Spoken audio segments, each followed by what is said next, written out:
Karena ajaran Islam itu sendiri merupakan the way of life. The way of life. Pandangan hidup. Ya. Bukan hanya sekedar ajaran yang sifatnya ritual saja. Ya. Makanya kemudian Islam itu mengatur sampai sedetail kehidupan manusia gitu. Sebenarnya agar manusia itu dimudahkan sebenarnya. Dia tahu arah dan tujuan sehingga terbimbing dengan adanya ajaran ini gitu. Termasuk di dalamnya detail yang mengatur kehidupan dalam rumah tangga antara suami dan istri. Kewajiban tersebut ada pada seorang suami. Iya. Akan tetapi manakala seseorang istri bekerja di luar untuk membantu perekonomian rumahnya, keluarganya, maka itu harta tersebut merupakan harta istri. Harta istri. Harta istri. Oke. Ketika dia kemudian dengan kerelaannya, dengan keriduannya dia ngasih, nah itu menjadi sodako bagi seorang istri kepada suaminya. Tapi kalau cinta karena Allah, ketika pasangan kita itu sudah mulai berubah rambutnya, berubah kulitnya jadi keriput, maka ada hal-hal yang dalam pandangan kita itu misalnya pasangan kita semakin rajin ibadahnya, semakin rajin tilawah Quran, itu jadi semakin sayang ya. Sayang gitu.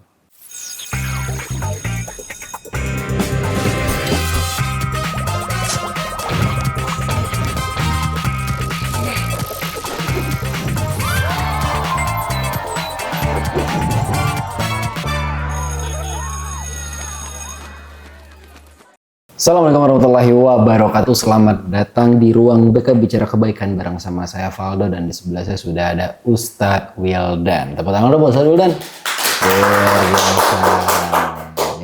Kalau sudah ada beliau di sebelah saya berarti pembahasannya nggak jauh lagi soal melanjutkan apa yang pernah kita bahas sebelumnya tentang fikih keluarga.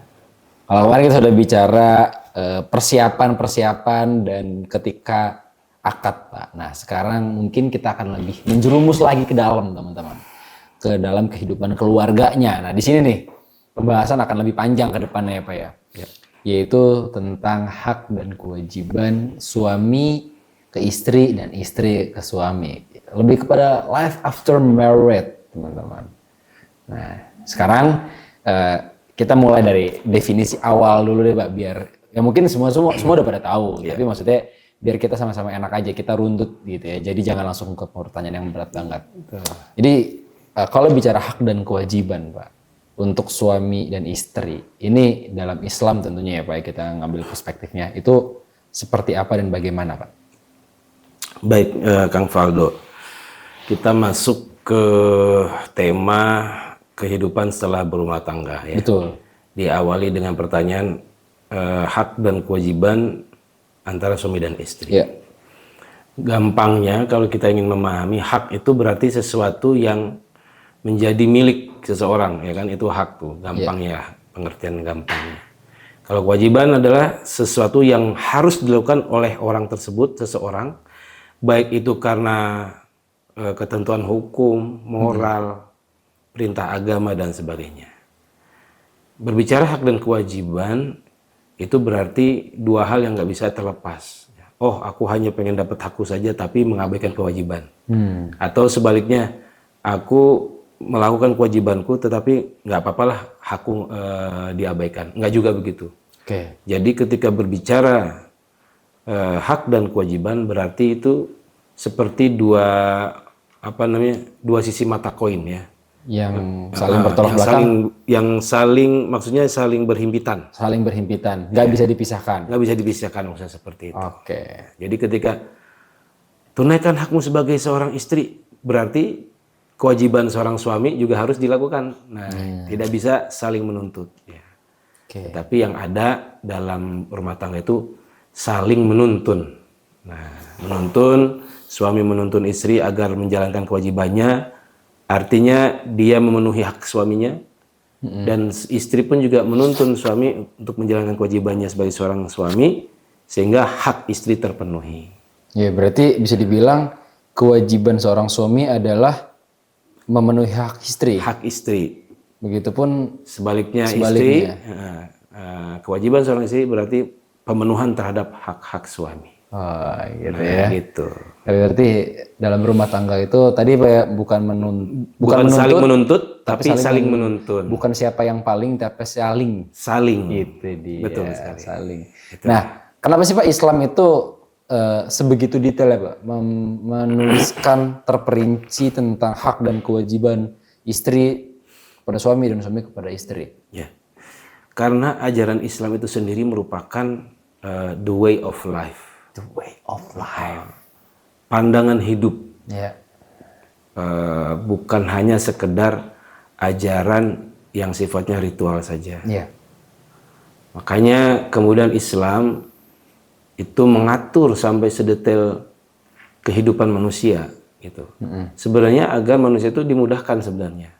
Dia tahu arah dan tujuan sehingga terbimbing dengan adanya ajaran ini gitu. Termasuk di dalamnya detail yang mengatur kehidupan dalam rumah tangga antara suami dan istri. Nah, bicara soal hak dan kewajiban ini Pak, itu diajarkan nggak sih Pak dalam kajian-kajian pernikah kayak gitu Pak? Iya, kalau yang sejauh pengetahuan saya dan juga mengalami dan juga pernah menjadi orang yang ikut membantu juga gitu kan dalam proses pernikahan. Itu ada sebelum itu dipranikah namanya, dikumpulkan pasangan-pasangan yang akan menikah, itu diberikan materi apa saja kewajiban seorang suami, apa saja yang menjadi hak suami, apa yang menjadi kewajiban istri dan hak istri. Tapi yang namanya lagi-lagi tidak cukup sebenarnya waktunya hanya dilakukan dalam satu hari gitu kan. Sehingga kan ada kemungkinan terburu-buru itu akan terlewat materi atau yang disampaikan materi tetapi kurang mendalam. Itu yang jadi kendala masalahnya. Jadi hanya sebatas kulit-kulit luarnya aja gitu disampaikan. Idealnya Pak kalau memang kan kalau kita lihat nih, memang tadi ada kajian pernikahnya yang membahas soal tentang hak dan kewajiban ini gitu kan. Nah kalau ngelihat di lapangan lagi kan ternyata nggak semua orang mereka tuh cuman sekedar hadir aja gitu ya. Jadi nggak semua orang itu benar-benar bisa memahami, oh ini ya tupoksi seorang istri. Oh ini ya sebagai kadang hanya untuk sebagai formalitas saja hadirnya. Sebagai formalitas gitu kan, saja hadirnya. Nah, persyaratannya. Idealnya Pak pemahaman tentang fikih keluarga khususnya bab yang hak dan kewajiban ini Pak. Ini apakah harus diajarkan sedini mungkin? Mungkinkah dari bangku kuliah kah? Atau dari bangku SMA kah? Atau minimal persyaratan menikah itu daftarnya harus kayak haji dulu tuh. Jadi selama proses itu tuh antri kan lama kan. Terus kayak mereka wajib belajar dulu. Misal kita nggak tahu lah kewajibannya kayak gimana. Cuman yang jelas biar si hak dan kewajiban itu ngelotok gitu Pak. Betul. Kalau boleh dikatakan belajar untuk berumah tangga itu sepanjang hayat. Sepanjang hayat, betul sih. Tetapi untuk belajar teori-teorinya atau boleh dikatakan kitab-kitabnya ya pesantren gitu. Iya, ya. betul. Pesantren. Pesantren itu kan santri itu belajar berbagai macam kitab ya. Fikih itu kan secara komprehensif diajarkan, bukan hanya dari ibadah, sholat, akidah, kemudian zakat, tetapi juga fiqhul munakahat, fiqhul muamalahnya juga diajarkan. Iya. Jadi tergantung berarti kan ada yang kalau modelnya pesantrennya itu pesantren salafiyah berarti dia menyelesaikan kan mengkhatamkan satu kitab baru beralih ke kitab yang lainnya. Ya, naik ke jenjang selanjutnya. Naik ke jenjang selanjutnya. Kalau pesantren modern kan sudah disusun menjadi satu bentuk kurikulum yang diajarkan secara klasikal ya. Gitu. Sehingga waktunya bisa lebih singkat lagi untuk belajar ya. Maksimal 6 tahun kalau yang lulus SD atau 3 sampai 4 tahun kalau yang bagi yang lulus SMP. Panjang ya wes. Panjang ya. pokoknya. Kalau kita mau fokus ke bab hak dan kewajiban nikah ini ya. Dan ketika praktiknya itu juga sebenarnya belajar menyempurnakan apa yang sudah dipelajari itu. Jadi jangan cuma sekedar memahami teori saja gitu ya. Gitu. Ya benar sih. Kalau saya dulu di pesantren tuh belajar Risalatul Mahid gitu ya Pak ya. Itu tentang bukan pernikahan tapi di situ juga dia dikasih tahu juga tuh. Ya betul. Tentang hubungan bab haid, suami istri juga gitu. Ya, suami juga penting mengetahui harus mengetahui itu. Ya. Ya, cuman pada prakteknya bingung. bukan misalnya bab haid hanya perempuan saja, tidak. Iya. Tapi laki-laki juga harus belajar. Kenapa? Nanti kan ketika dia menjadi seorang suami, dia harus tahu, paham tuh. Iya. Kapan waktu haid istrinya, Iya. gitu kan. Membedakan antara darah haid, darah istihadah. Nah, itu juga harus penting diketahui oleh seorang laki-laki. Dan itu juga bagian proses panjang pembelajaran untuk pernikahan ya sebenarnya Pak. Jadi bukan sekedar mau nikah aja, baru mau nyari tahu atau sibuk tuh nyari kajian-kajian pranikah gitu ya. Itu masih mending baru nikah kemudian nyari tahu daripada nikah nggak nyari tahu sama sekali. Nah, itu lebih PR ya Pak ya. Parah. Nah, kalau bicara soal nafkah Pak, ya kan antara suami kepada istri. Betul. Apa aja Pak yang termasuk ke dalam nafkah Pak? Jadi yang dikatakan termasuk nafkah seorang suami terhadap istri yang memberikannya memastikan ketersediaan konsumsi bagi keluarganya, sandang pangan papannya, gitu ya. Berarti kalau sandang berarti pakaian, papan berarti tempat tinggal. Nggak mesti punya tempat tinggal, jangan salah ya. Kadang orang kan salah persepsi. Oh, tempat tinggal itu harus beli, enggak. Kan mencarikan ngontrak juga termasuk menyiapkan tempat tinggal juga kan gitu. Kalau mampunya baru segitu berarti jangan dipaksakan untuk beli kan begitu. Pakaian juga nggak harus beli Pak. Jemuran orang ada gitu. Itu enggak.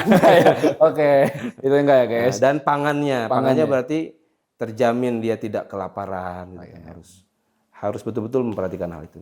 Kalau kayak ini Pak, pekerjaan rumah tangga Pak, ada pekerjaan rumah tangga Pak, itu kayak memasak, menyapu, mencuci, membersihkan rumah.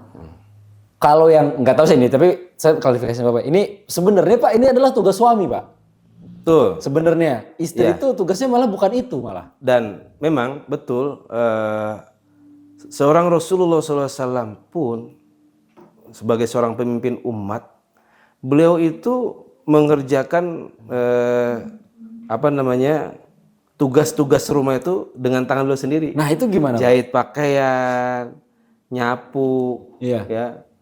Bahkan Umar bin Khattab nih pernah ada seorang sahabat yang ingin mengadukan istrinya waktu Umar bin Khattab jadi khalifah. Begitu sampai perkara rumah, dilihatnya Umar bin Khattab lagi dimarahin sama istrinya. Dan Umar sama sekali tidak membalas, tidak sama sekali melawan. Hanya nunduk kemudian dengerin istrinya ngomel. Bahkan kita tahu kan Umar itu kata Nabi, kalau setan aja ketemu di jalan, mendingan dia itulah kabur gitu kan. Melipir nyari jalan lain. Nah ini sahabat agak sedikit kaget gitu kan. Sekelas Umar bin Khattab, istrinya marah-marah, iya gitu kan. Akhirnya begitu ngeliat gitu nggak jadi dia ngelaporin istrinya. Balik kanan. Umar ngelihat dari jauh. Begitu selesai istrinya masuk, dipanggil tuh. Sini. Ngapain kamu? Enggak, khalifah nggak jadi. Terus ngapa tadi? Iya tadi saya tuh pengen ngaduin istri saya begini. Tapi kok saya ngeliat khalifah sendiri dimarahin istri. Ya sudah saya nggak jadi begitu. Kata Umar, nasihatin, hai fulan, terhadap istri itu baik-baiklah gitu ya. Karena mereka itu sudah mengerjakan pekerjaan yang harusnya engkau kerjakan sendiri gitu kan. Kewajiban istri itu hanya melahirkan dan melayani suami, melahirkan, menyusui anak suaminya. Mendidik anak, kemudian mengerjakan pekerjaan rumah, semuanya tugas suami. Tetapi diwakilkan oleh istri di rumah. Jadi sebenarnya kalau nyapu pekarangan, nyapu rumah, nyuci baju, itu seharusnya tugas itu suami. Tugas suami gitu. Tugas seorang istri itu hanya melayani suami, kemudian melahirkan dan menyusui anak-anaknya. Nah, gitu. Bener-bener layaknya ratu ya. Betul. Gitu aja ya, bukan pembantu gitu. Nah, yang kebalikannya adalah kan sekarang gitu Pak, realitanya ya kalau kita lihat gitu kan, yang teman-teman yang nikah muda, yang minim pengetahuan, bahkan nggak cuma yang nikah muda, bahkan berbagai lingkungan keluarga pun saya lihat ada yang apa istilah patriarki ya sekarang ya, Patriarki, gitu kan yang mendahulukan apa namanya istilahnya gender ya, iya gitu-gitu. Jadi maskulinitas lah. iya gitu-gitu sehingga perempuan tuh dipandang kayak ya kamu nih, saya kan udah capek ini kamu harus di rumah Betul. tuh gitu. Padahal ada satu anekdotal ya, ketika seorang suami diminta untuk melakukan sesuatu oleh istrinya, kamu kerjain sendiri dong, kan aku dari pagi sampai sore udah capek kerja gitu kan. Iya. Oke, akhirnya istrinya begini, seharian dia nggak ngapa-ngapain, ya kan? Dia di rumah aja udah nggak peduli. Begitu suaminya pulang, rumah kok berantakan gitu kan? Yang biasanya rapi gitu kan? Iya. Anaknya kok masih kumel, kucel, belum mandi. Gitu. Nah itu akhirnya sadar, oh iya berarti selama ini saya salah ini gitu kan? Yang saya anggap istri saya nggak ngapa-ngapain di rumah, ternyata dia kerja justru malah lebih durasi waktunya lebih lama dari pekerjaan seorang istri itu dimulai dari sebelum suami membuka matanya dari tidurnya sampai mata suami tertidur lagi. Itulah durasi waktu pekerjaan seorang istri. Yang nggak bisa kita bayarkan ya Pak ya seharusnya betul. gitu ya. Suami cuma paling berapa jam di Kantor. Seorang istri sebelum suami berangkat kerja, setelah suami tidur di rumah pulang kerja, itu masih belum selesai pekerjaan seorang istri. Makanya jangan meremehkan seorang wanita. Itulah kenapa wanita setelah menikah itu dunianya adalah suaminya ya Pak ya. Betul, suami dan rumahnya. Iya. Sementara laki-laki itu masih punya dunia sendiri tuh. Betul. Masih ketemu orang. Jarang tuh kan yang apa namanya istrinya tuh apa diperbolehkan untuk bekerja. Tapi memang ada juga yang memang belum bekerja. Iya. Nah, kalau bicara soal kesana nih Pak, istri yang bekerja membantu menafkahi suami itu uang yang didapatkan seorang istri itu jatuhnya apa Pak? Seorang istri tidak punya kewajiban memberikan nafkah. Nggak punya kewajiban. Nggak punya kewajiban. Kewajiban tersebut ada pada seorang suami. Iya.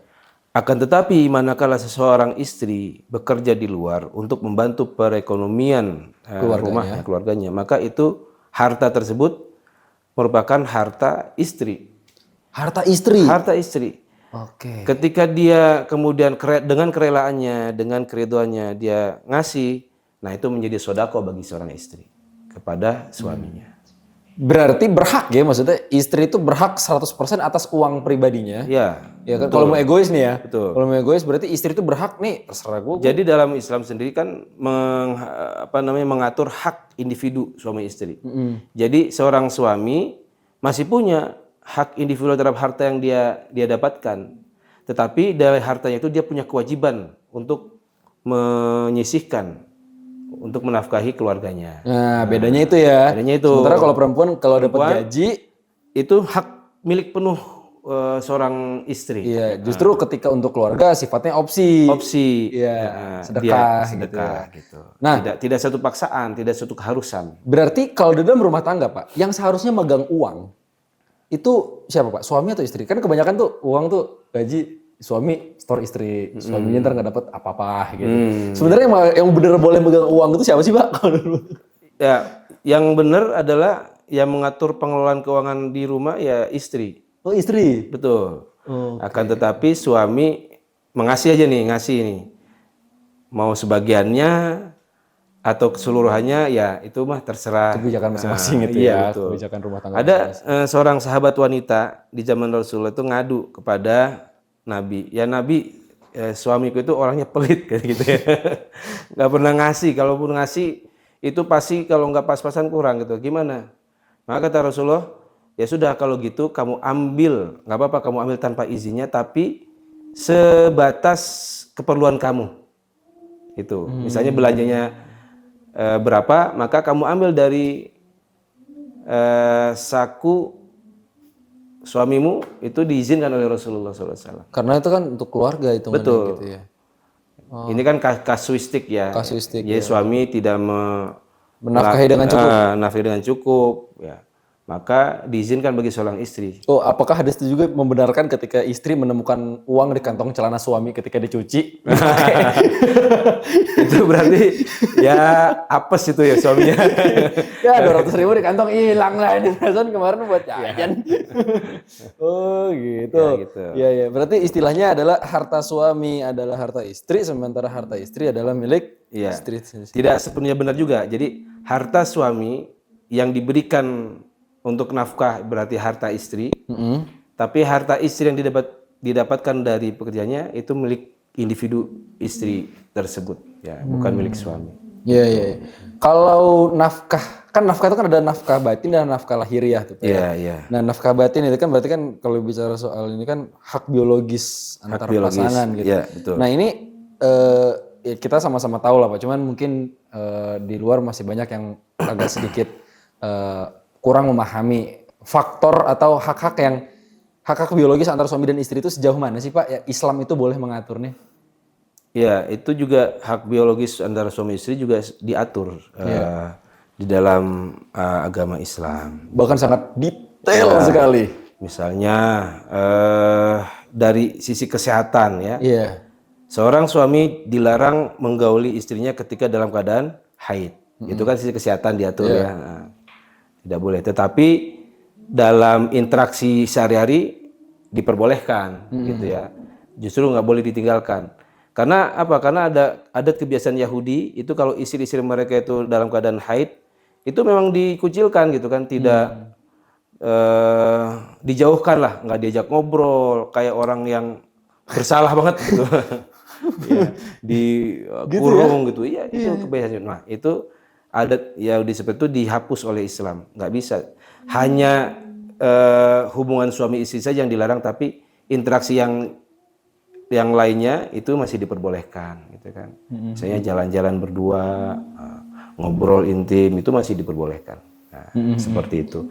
Itu dari kesehatan. Kemudian dari sisi adab itu juga diatur juga dari sisi adab, ya kan. Nah itu maksudnya gimana Pak dari sisi adab? Dari sisi adab ya seorang pasangan suami istri ketika melakukan hubungan intim itu harus di tempat yang tidak terbuka, gitu kan. Tidak menampakkan auratnya masing-masing, ya. Atau dalam istilahnya itu menutupi ya, gitu ya, seperti itu. Oh, Nah, gitu ya. itu diatur dalam Islam, gitu.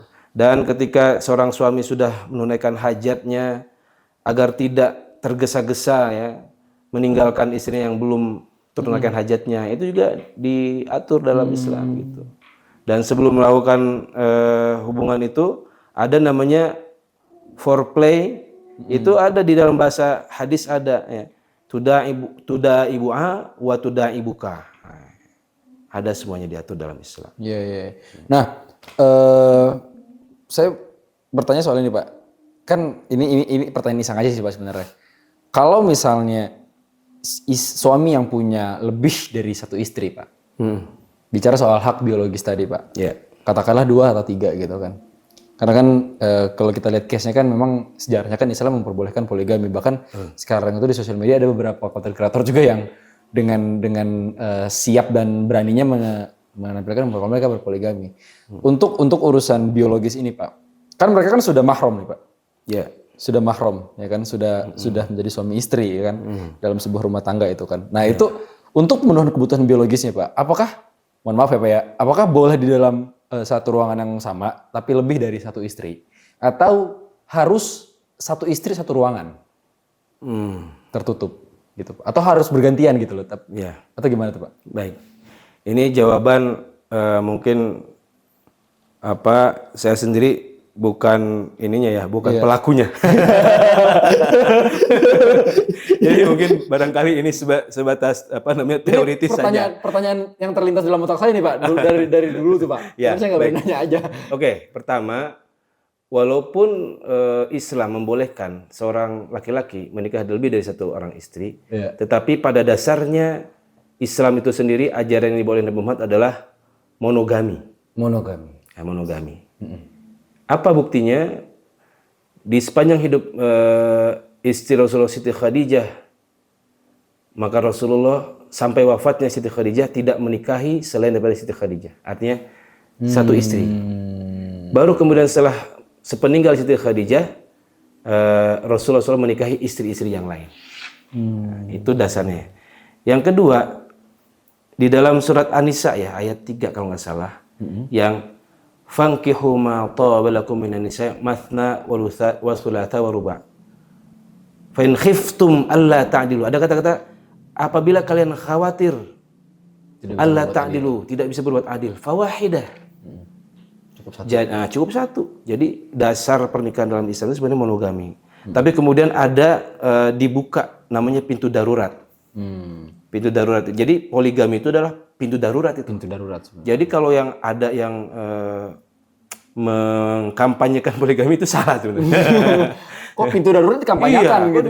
Harusnya sebisa mungkin itu ditutupi. Iya, ditutup. Iya. Yang namanya pintu darurat nggak bisa dibuka setiap kali kan. Iya. Coba Kang Faldo pernah naik pesawat kan? Iya, pernah. Pasti kalau buka pintu darurat diteriakin orang kan? Iya benar, dan bukan jadi pintu utama nih. Iya, ini nih yang pintu yang utama, dibuka ya gitu, gitu bukan. Ini pintu kedaruratan. Karena Islam memandang ada kasus tapi tidak banyak, perlu juga diakomodir. Seperti misalnya seorang laki-laki yang punya hasrat libido dunia tinggi. Dia nggak cukup hanya dengan satu istri, maka Islam boleh tuh 2, 3, 4. Karena ada yang laki-laki yang model-model begitu gitu kan. Iya. Nah, termasuk khiftum kekhawatiran itu agar tidak praktek poligami. Bisa nggak kamu memenuhi kebutuhan biologis istri kamu? Nah, itu tuh yang penting. Kalau nggak bisa, nggak usah deh laga-lagaan poligami. Ya, gitu. Iya. Ya gitu. Jadi nafkah itu tidak sekedar menafkahi harta, sanang manfaat, tapi juga kebutuhan tadi ya biologis seorang istri pun harus bisa dinafkahi. Oke. Nah, kalau yang dimaksud dengan kehormatan, Mbak, ya kan? Ini masuknya ke ranah hak atau kewajiban, Mbak, untuk saling menjaga kehormatan ini, Pak?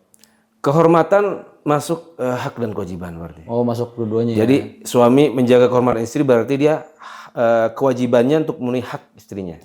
Istri memenuhi hak suami, kehormatan suami, maka berarti itu kewajiban istri dan juga hak suami. Gitu. Nah, kalau sekarang itu kan saya tuh sempat viral tuh beberapa momen, ada yang dulu tuh berita kayak istri tuh nggak boleh, suami itu nggak boleh memaksa istri untuk dalam artian bersenggama di sini gitu ya, ya memenuhi kebutuhan biologisnya suami. Kalau istri itu nggak mau, misalnya, karena kalau misalnya mau, istri berhak, kalau nggak salah tuh berhak untuk melaporkan sebagai kasus pemerkosaan gitu. KDRT ya. KDRT. Nah, apakah ini jadi merusak kehormatan istri atau suami, bagaimana Pak? Jadi? Nah, ini dalam sudut pandang fikih sebenarnya harus ada dulu alasan penolakan itu apa. Oke. Jika dia terkait dengan aspek syariah. Oh, syariah. Kayak tadi haid, itu berhak menolak istri. Iya. Dan suami nggak bisa memaksa.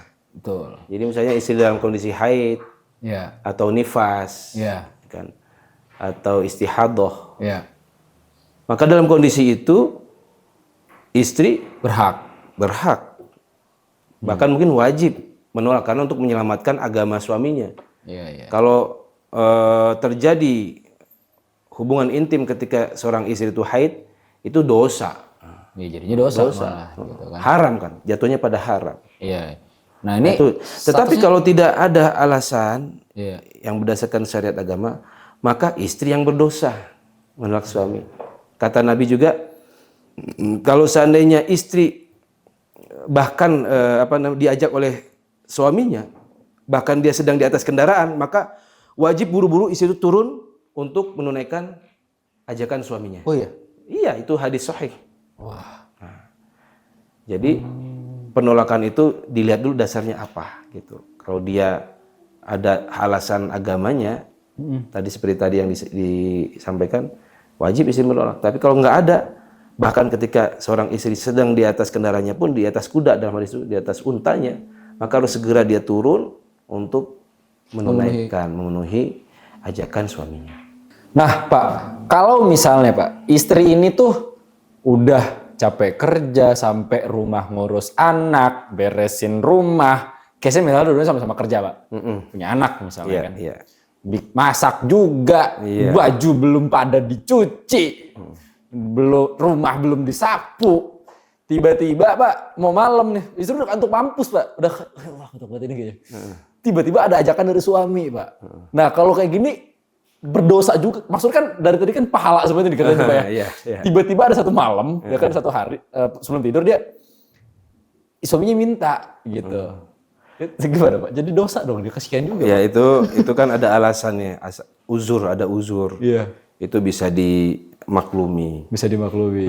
Atau ya selesaikanlah secara baik-baik gitu, bagaimana solusi jalan keluarnya antara mereka berdua kan gitu kan. Iya. Karena kan komunikasi yang terkadang tidak adanya komunikasi itu ya bikin salah paham kan gitu kan. Bikin salah paham. Jadi ketika suami istri masing-masing sudah bekerja itu harus kesepakatan di awal tuh gimana agar tidak kemudian terjadi kesalahpahaman di dalam perjalanannya.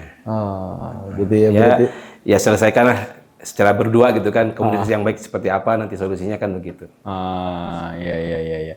Berarti bisa dibilang ini Pak ya, salah satu faktor kunci hak dan kewajiban itu berjalan Pak. Urusan kamar ini Pak. Jadi kalau yang saya pahami nih Pak ya, kalau urusan kamar ini bisa terpenuhi, insya Allah tuh hak dan kewajiban suami istri itu lancar tuh. Itu benar nggak sih Pak? Secara keseluruhan atau secara umumnya insya Allah. Insya Allah benar. Ya urusan kamar selesai itu akan ngebrebet ngebrebet? Iya maksudnya ada domino efek ke yang lain-lainnya. Betul, gitu. domino efek. Karena kan melepaskan hormon apa ya, kebahagiaan. Dopamin apa itu? Dopamin. Iya gitulah. Nggak ngerti saya juga itu. Menghasilkan dopamin sehingga orang mau apapun yang diminta ketika sudah bahagia itu ya kasih aja lah. Kasih aja lah ya gitu kan. ya. Benar. Iya, itu juga salah satu obat ketika suami istri ini lagi misalnya perang dingin atau lagi marahan. Lagi diem-dieman. Ya udah obatnya itu udah selesai. Gitu ya. Saya jadi pengen nikah nih Pak, penasaran saya. Dalam fikih Pak, kalau bicara soal peran ya Pak ya, antara suami dan istri itu pasti kan semua kan memiliki perannya masing-masing gitu ya. Yeah. Ini kalau dari yang kita bahas Pak, garis besar peran suami itu apakah sebagai pemimpin saja ya, dan suami dan istri hanya sebagai madrasatul ula saja? Iya. Karena semakin berkembangnya zaman ya, kemajuan teknologi dan seterusnya, tentu saja peran dan fungsi itu menjadi tidak sederhana seperti masa lalu gitu kan. Jadi seorang suami perannya sebagai imam dalam keluarga, pemimpin ya kan, pemimpin dalam keluarga. Sehingga dia bertanggung jawab agama anak-anaknya, akhlak anak-anaknya. Karena kemudian suami punya kewajiban untuk mencari nafkah bagi keluarga, sehingga peran ini digantikan, diwakili oleh istrinya sebagai seorang ibu tadi madrasatul ula gitu di rumahnya. Ya mendidik, mengasuh, memasakkan makan untuk anak-anaknya, keluarganya. Seperti itu. Nah, bisa dibayangkan kalau misalnya suami istri bekerja, itu berarti harus ada yang menggantikan fungsi kepengasuhan, kependidikan. Jangan sampai begini, salah memberikan kebanyakan ya kasus itu anak dekat dengan bibi pengasuhnya. Karena orang tuanya nggak punya waktu. Betul, nggak punya waktu atau tidak pernah mau meluangkan waktu. Itu penting, harus meluangkan waktu gitu. Sehingga nanti ya apa yang menjadi kebiasaan, karakter, sifat bibi pengasuh itu kan menempel melekat pada anak yang diurus setiap harinya, bukan orang tuanya gitu. Iya, jadi anak bibi gitu ya. Anak bibi jadinya kan. Bukan anak mama papa. Nah, itu penting bagi pasangan yang misalnya bekerja, itu harus dipikirkan itu gitu kan. Paling tidak misalnya dia meng-hire guru ngaji datang ke rumah, nah gitu ya. Atau kalau tidak disekolahkan di TPA di luar gitu kan. Untuk itu tadi mengisi kekosongan yang seharusnya diisi oleh orang tuanya, mendidik, mengajarkan agama agar terpenuhi. Kalau kita lihat tren barat ya Pak ya, di beberapa momen tuh saya sering lihat tuh di sosial media tuh yang bekerja itu malah justru istrinya di Eropa ya, di ada Amerika beberapa gitu ya, di Eropa ya kan. betul. Suami itu justru malah Mengerjakan menjaga pekerjaan anaknya. rumah. Iya, betul. Pekerjaan rumah, diem di rumah gitu. Ini kan kalau mau dibilang ada ajaran Islam yang diikuti ya itu tadi kan mengerjakan pekerjaan rumah, merawat anak ya, tapi kurang minusnya menafkahinya aja enggak. Betul. Itu gimana, Pak? Ya, itu berarti dikembalikan kepada kesepakatan antara dua pihak pasangan tadi. Iya. Iya. Dari dalam hal ini Islam juga tidak kemudian melarang gitu ya. Bahwa misalnya di antara pasangan itu ada laki-lakinya tidak mampu untuk bekerja, katakan seperti itu, sehingga tugas tersebut diemban oleh seorang istri. Kesepakatan berdua, ya oke, misalnya saya yang bekerja, kamu yang ngurus anak dan di rumah. Kalau sudah ada kesepakatan kesepahaman itu selesai sudah. Ya, Pak, ya. Karena kan inti dari rumah tangga tadi kan untuk terjadi litaskunu ilaiha, agar merasa tentram, nyaman. Wajala bainakum mawaddata warahmah, dan ditumbuhkan, dijadikan antara kalian berdua itu sifat kasih sayang, cinta dan kasih sayang. Mawaddah warahmah. Mawaddah itu cinta yang lebih kepada fisik, rahmah itu kasih sayang yang lebih daripada itu. Melampaui fisik. Jadi makanya kalau dalam rumah tangga itu cinta yang terbangun bukanlah hanya sekedar cinta yang fisik saja, physically, tetapi lebih dari itu rahmah, kasih sayang. Berdasarkan dari apa yang udah kita bahas nih Pak ya, kalau saya ngelihat dari penjelasan Bapak nih, berarti hukum fikih terkait hak dan kewajiban ini Pak, ini adalah hukum fikih yang masih bisa dinegosiasi Pak, menurut saya. Kalau pandangan saya nih Pak ya, itu adalah kenapa? Karena soalnya tadi hak dan kewajiban suami adalah menafkahi istri. Tapi pada satu momen kalau misalnya dia tidak bisa memberi nafkah, maka harus ada kesepakatan. Balik lagi kan pada akhirnya adalah kesepakatan. Terus kebutuhan biologis. Kebutuhan biologis kan tadi kan ada dalil yang mengatakan bahwa ketika istri tidak mampu memberikan, tidak menolak ajakan suami maka berdosa. Tapi pada dalam satu kasus ya nggak masalah kayak gitu kan. Nah berarti kan hukum fikih keluarga khususnya bab hak dan kewajiban ini Pak, itu bukan hukum fikih yang mutlak kayak sholat itu wajib, mau apapun sakitnya sholat tetap gitu, puasa wajib. Nah kalau di sini berarti bisa dibilang hukumnya tadinya wajib tapi bisa jadi sunnah ataupun mubah kalau misalnya itu ada uzur tertentu dan ada kesepakatan, betul nggak Pak? Ya, bukan lebih kepada ini ya, standar SOP itu ada. Oke, SOP-nya ada. SOP-nya ada, tetapi kan kemudian ada kondisi-kondisi tertentu yang menyebabkan SOP itu mau tidak berjalan. Dalam kaidah usul fikihnya itu ad-daruratu tubihul mahzurat. Kondisi darurat, kondisi kedaruratan itu membolehkan hal-hal yang dilarang, gitu. Yang tadinya dilarang jadi boleh. Ya. Sama seperti pernikahan itu juga seperti itu. Ada SOP-nya sudah ada jelas.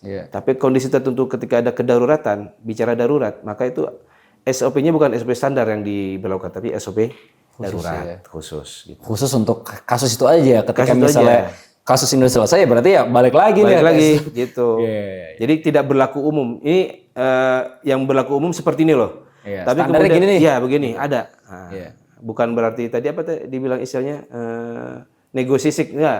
Tetapi itu yang asli ada, yang standarnya ada, secara umum berlaku. Tapi kemudian ada satu kasuistik di sini yang tidak bisa menjalankan ini, maka itu menjadi namanya rukhsah kalau dalam bahasa fikih, usul fikihnya rukhsah.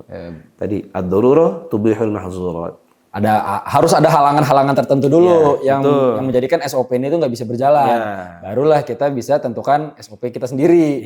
Ya kan berdasarkan kesepakatan berdua. SOP khusus darurat lah ya gitu. Yang kalau ada konflik nih Pak ya, berarti misalnya ada konflik, penyelesaian konflik dan lain sebagainya dalam rumah tangga itu mah pasti gitu ya, pasti akan ada gitu kan. Ini kan Islam juga mengatur nih Pak.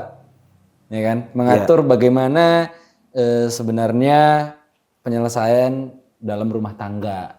Nah, banyak yang nggak paham nih Pak. Itu kalau ada kesalahpahaman ya dalam rumah tangga, itu bagaimana Pak? Step by step penyelesaian masalah tersebut Pak. Tentu saja yang pertama harus dibicarakan antara dua pasangan tersebut. Pasti. Sebaik-baik. Jika tidak menemui titik temu, boleh mengundang orang yang dianggap dia bijak, netral gitu ya. Baik mungkin dari kalangan keluarga atau mungkin dari tokoh masyarakat sekitar, minta pendapatnya, nasihatnya. Oke. Kalau di KUA itu ada ya penghulu tadi, dia sebagai untuk apa, sebagai arbitrase lah istilahnya. Tapi boleh Pak, habis nikah curhatnya ke penghulu lagi Pak, kembali ke KUA lagi gitu, boleh Pak? Boleh aja, boleh saja. Boleh. Tapi bukannya jadinya ini Pak, banyak orang yang nggak memilih itu karena takutnya ini kan aib keluarga kita, nggak usah dikasih tahu orang lain gitu. Nah, lagi-lagi itu apa namanya, pilihan pasangan tadi. Jika dia ingin apa namanya, bertahan pada kondisi tersebut, dia merasa kuat, dia bisa mampu, maka silakan tidak menceritakan. Tapi ketika sudah dalam satu titik dia, oh kayaknya nggak mampu nih aku, maka itu butuh bantuan berarti. Ya, disitulah kemudian pasangan tadi harus menceritakan masalahnya pada orang yang tepat tentu saja, agar bisa dibantu untuk penyelesaian masalah tersebut. Tuh. Kalau masalahnya ada pada pemenuhan hak dan kewajiban yang mungkin kurang sesuai Pak, misalnya kan. Dan ini fatal ibarat kata. Apakah ranah hukum bisa berlaku di situ Pak? Atau lebih ke kekeluargaan aja? Ya, itu lagi-lagi dikembalikan kepada itu tadi ya. Iya. Kan ada adat budaya yang daripada harus ke ranah hukum, ya udah mendingan diselesaikan kekeluargaan gitu. Ada yang begitu modelnya. Ada juga yang nggak bisa, ini harus dibawa ke ranah jalur hukum. Nah, itu ada juga. Jadi dikembalikan lagi kepada masing-masing individu itu. Kalau cerita ke orang tua Pak misalnya, itu cerita ke orang tua misalnya, itu gimana Pak? Kalau cerita ke orang tua dengan niatnya untuk menjelekkan salah satu pihak, itu nggak boleh. Tapi kalau cerita dalam konteks meminta nasihat, kan orang tua sudah pengalaman, punya pengalaman. Konteksnya meminta masukan dan nasihat itu sah-sah saja, nggak masalah. Nggak masalah ya Pak. Nggak masalah. Oke. Jika hak suami adalah, jika kewajiban suami adalah merawat istrinya atau bisa dibilang menafkahi istrinya, kan ada kewajiban suami lain ya Pak ya, itu adalah merawat ibunya. Nah, kalau dalam sebuah pernikahan nih Pak, istri merasa keberatan ketika suami itu menghadiri ibunya ke dalam rumahnya mereka. Nah ini fikih aturannya gimana Pak? Ini kan bicara soal kewajiban suami nih Pak. Ya. Maka seorang suami tidak boleh menghadirkan orang yang tidak disukai oleh istrinya. Termasuk ibunya sekalipun? Termasuk ibunya. Nah, kalau begitu berarti ada seorang suami ini harus ada punya kewajiban menyampaikan atau mendidik istrinya nih agar mau menerima ibunya. Gitu kan. Termasuk dalam memberi uang juga Pak. Dalam artian ini suami, kamu tuh mas ngasih uang ke ibu terus gitu misalnya. Ibu aku nggak pernah misalnya gitu. Terus lebih banyak ke ibu, rumah tangga kita kan masih kurang juga misalnya. Ya, yang sebenarnya terjadi kan harusnya kedua-duanya, ya kan, kedua-duanya. Jadi kewajiban suami juga nih Pak, rumah ibu kandung sendiri sama ibu mertuanya jadi kewajiban suami juga. Ketika sudah menikah, seorang suami dan seorang istri punya dua orang tua berarti. Yang harus dirawat. Orang tua suami adalah orang tua istri, atau sebaliknya. Berarti mertua itu juga termasuk orang tua juga. Berarti suami nggak boleh dong berkata kayak, itu kan ibu kamu. Iya, nggak boleh. Silakan kamu kalau mau ngasih uang pakai uang kamu. Konteksnya itu kan wa'ashiruhunna bil ma'ruf, An-Nisa ayat 19. Pergaulilah istri-istri kamu itu dengan ma'ruf, cara yang ma'ruf, yang baik. Nah, termasuk pemberian hadiah kepada orang tua itu juga harus cara yang baik, ma'ruf gitu. Jadi kalau ke orang tua suami ngasih, ke orang tua istri juga harus ngasih. Itu karena bil ma'ruf tadi. Bentuk mempergauli istri dengan baik, tidak menyakiti hati istrinya. Wah, luar biasa ini ya. Jadi nggak ada lagi tuh istilah-istilah suami-suami yang ya udah itu kan ibu kamu. Oh, nggak ada itu. Nggak boleh harusnya itu ya. Harus dua-duanya. Dia menikahi istrinya kan karena adanya wasilah orang tuanya. Iya, benar. Gitu. Jadi nggak boleh keluar ungkapan seperti itu yang semestinya tidak harus keluar gitu. Iya. Berlaku adil ya, baik antara untuk sendiri ataupun ibumu adalah ibuku adalah ibumu. Oke. Orang tuamu adalah orang tuaku, orang tuaku adalah orang gitu. Terakhir nih Pak, kalau kita simpulkan nih Pak ya, saya mau ada sebuah pesan Pak buat kita Pak, khususnya buat teman-teman yang baru nikah, yang mau nikah atau yang sudah menikah gitu Pak ya. Kunci nih Pak ya, kunci utama ya Pak, agar hubungan rumah tangga kita nih Pak, baik secara hak dan kewajibannya itu terpenuhi gitu ya, dan kita bisa langgeng dan pernikahan kita jadi penuh berkah Pak. Iya. Boleh Pak, silakan Pak. Baik, kunci kebahagiaan dalam rumah tangga, dan ini saya juga masih belajar ya, karena gitu ya, belajar sambil learning by doing. Yang pertama, landaskan cinta kepada Allah Subhanahu Wa Taala, bukan cinta secara fisik, tetapi cinta pada yang dilandaskan oleh agama. Kenapa? Karena kalau cinta secara fisik itu akan pudar seiring berjalannya waktu dan usia pasangan. Ya, kalau hanya cinta sekedar batas fisik saja, Betul. kan manusia tidak selamanya ganteng, nggak selamanya cantik. Ada satu titik di mana kecantikan dan ketampanan akan memudar. Tapi kalau cinta karena Allah, ketika pasangan kita itu sudah mulai berubah rambutnya, berubah kulitnya jadi keriput, maka ada hal-hal yang dalam pandangan kita itu misalnya pasangan kita semakin rajin ibadahnya, semakin rajin tilawah Quran, itu Jadi semakin sayang ya. sayang gitu. Cinta berdasarkan Allah Subhanahu wa taala.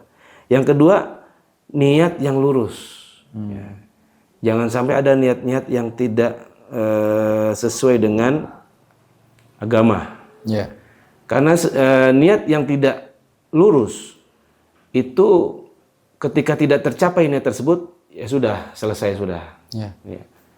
Katakan saya mau nikah karena niatnya, waduh, bapaknya ini kolong merat ini kan gitu. Ketika bapaknya sudah miskin, hilang cintanya, ditinggalkan itu pasangannya, gitu kan. Itu jadi niat harus diluruskan. Kemudian saling mengingatkan dalam kebaikan. Suami istri itu partner dalam kebaikan. Watawasau bil haqqi watawasau bis sabri. Jadi ketika enggak setiap manusia itu lurus-lurus terus, kadang suami salah, kadang istri salah. Maka dalam posisi seperti itu masing-masing pasangan sebagai yang bertindak untuk sebagai pengingat. Ya, dari kesalahan-kesalahan yang dibikin. Dan yang terakhir nih, itu pentingnya pendidikan agama sejak dini. Tadi yang sempat disampaikan Valdo, bahwa belajar fikih keluarga ini itu sejak dini. Artinya ketika kita kecil itu orang tua harus mengajarkan. Dimulai dari yang namanya bab baligh, ya kan, baligh. Baligh itu harus dipisahkan tidurnya dari orang tua, dipisahkan tidurnya dari saudara yang berlainan jenis, ya nggak boleh sama tidur bareng-bareng. Itu dari dini, sehingga mendapatkan kefahaman secara utuh sampai dengan dia dewasa nanti. Itu barangkali kunci bagaimana rumah tangga kita agar selalu bahagia dunia dan akhirat, insya Allah. Harus dipahami sejak dini ya Pak. Sejak dini. Oke, baik. Terima kasih banyak Pak Wildan sudah ngobrol bareng-bareng sama kita di sini, ngasih edukasi juga buat teman-teman semua. Dan insya Allah di bulan depan kita akan lanjut lagi pembahasan yang akan jauh lebih dalam dan mantep lagi dagingnya nih semua nih ya. Karena akan bahas tentang kehidupan setelah menikahnya gitu ya Pak ya. Semoga bermanfaat obrolan kita kali ini buat saya pribadi, buat kita semua di sini dan teman-teman semua di rumah yang lagi nonton podcast ini. Sampai berjumpa lagi di Ruang BK episode selanjutnya. Bye bye. Assalamualaikum warahmatullahi wabarakatuh. Waalaikumsalam.